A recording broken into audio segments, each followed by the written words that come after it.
आज का वचन। पहला पाठ निर्गमन ग्रंथ अध्याय 32 पद संख्या 15 से 24 और 30 से 34। मूसा विधान की दोनों पाटियां हाथ में लिए पर्वत से उतरकर लौटा। पाटियों पर सामने और पीछे दोनों ओर लेख अंकित थे। वे पाटियां ईश्वर की बनाई हुई थीं और उन पर जो लिपि अंकित थी वह ईश्वर की अपनी लिपि थी। योशुआ ने लोगों का कोलाहल सुनकर मूसा से कहा, शिविर में से लड़ाई जैसी आवाज आ रही है। उसने उत्तर दिया, यह न तो विजेताओं का उल्लास है और न पराजितों को विलाप। मैं तो गाने की आवाज सुन रहा हूँ। शिविर के पास पहुंचकर मूसा ने बछड़े की प्रतिमा और लोगों का नृत्य देखा। उसका क्रोध भड़क उठा और उसने अपने हाथ की पाटियों को पहाड़ के निचले भाग पर पटक कर टुकड़े टुकड़े कर दिए। उसने लोगों का बनाया हुआ बछड़ा लेकर जला दिया। उसने उसकी राख पीसकर चूर चूर कर डाली और उसे पानी में छिड़क कर इस्राएलियों को पिला दिया। तब मूसा ने हारून से पूछा, इन लोगों ने तुम्हारे साथ कौन सा अन्याय किया जो तुमने इन्हें इतने घोर पाप में डाल दिया है? हारून ने उत्तर दिया, महोदय, आप क्रोध न करें। आप जानते ही हैं कि इन लोगों का झुकाव पाप की ओर है। इन्होंने मुझसे कहा, हमारे लिए एक ऐसा देवता बनाए जो हमारे आगे आगे चले, क्योंकि हम नहीं जानते कि जो मनुष्य हमको मिस्र से निकाल लाया उस मूसा का क्या हुआ। तब मैंने इनसे कहा, जिसके पास सोने के आभूषण हो वे उन्हें उतार कर ला दें। उन्होंने मुझे साना ला दिया। मैंने उसे आग में डाला और इस प्रकार यह बछड़ा बन गया।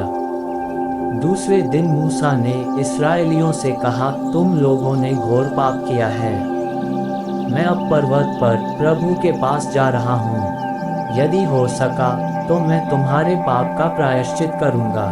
मूसा ने प्रभु के पास आकर कहा, हाय, इन लोगों ने घोर पाप किया है। इन्होंने अपने लिए सोने का देवता बनाया है। ओह, यदि तू इन्हें क्षमा कर दे, नहीं तो मेरा नाम अपनी लिखी हुई पुस्तक से निकाल दे। प्रभु ने उत्तर दिया, जिसने मेरे विरुद्ध पाप किया है उसी को मैं अपनी पुस्तक से निकाल दूंगा। अब तुम जाकर लोगों को उस स्थान ले चलो जिसे मैंने तुम्हें बताया है। मेरा दूत तुम्हारे आगे आगे चलेगा। जब दंड देने का दिन आएगा तब मैं लोगों को उनके पाप का दंड दूंगा। यह प्रभु की वाणी है। सुसमाचार संत मत्ती अध्याय 13 पद संख्या 31 से 35। ईसा ने उनके सामने एक और दृष्टांत प्रस्तुत किया। स्वर्ग का राज्य राई के दाने के सदृश है, जिसे लेकर किसी मनुष्य ने अपने खेत में बोया। वह तो सब बीजों से छोटा है, परंतु बढ़कर सब पौधों से बड़ा हो जाता है और ऐसा पेड़ बनता है कि आकाश के पंछी आकर उसकी डालियों में बसेरा करते हैं। ईसा ने उन्हें एक और दृष्टांत सुनाया। स्वर्ग का राज्य उस खमीर के सदृश है, जिसे लेकर किसी स्त्री ने 3 पंसेरी आटे में मिलाया और सारा आटा खमीर हो गया। ईसा दृष्टांतों में ही ये सब बातें लोगों को समझाते थे। वह बिना दृष्टांत के उनसे कुछ नहीं कहते थे, जिससे नबी का ये कथन पूरा हो जाए, मैं दृष्टांतों में बोलूँगा। पृथ्वी के आरंभ से जो गुप्त रहा उसे मैं प्रकट करूँगा। यह प्रभु का पवित्र सुसमाचार है। आमीन। आज का चिंतन। जैसे जैसे जीवन की गाड़ी आगे बढ़ती है, ऐसा प्रतीत होता है कि बीते हुए पाप अपनी दांता से अवश्य मिलते हैं। यद्यपि ईश्वर ने इस्राएलियों को बछड़े की पूजा करने के लिए दंड नहीं दिया, वे कहते हैं उपयुक्त समय आने पर उन्हें दंडित किया जाएगा। इस तरह ये घटना पुनः एक बार मनुष्यों के मुक्ति की कहानी के बारे बतलाती है। निर्गमन की यह कहानी बतलाती है कि ईश्वर इस पीढ़ियों तक वफादार बना रहता है, पर साथ ही साथ आज के पाठ में कहा जाता है कि मैं उन्हें दंडित करूंगा।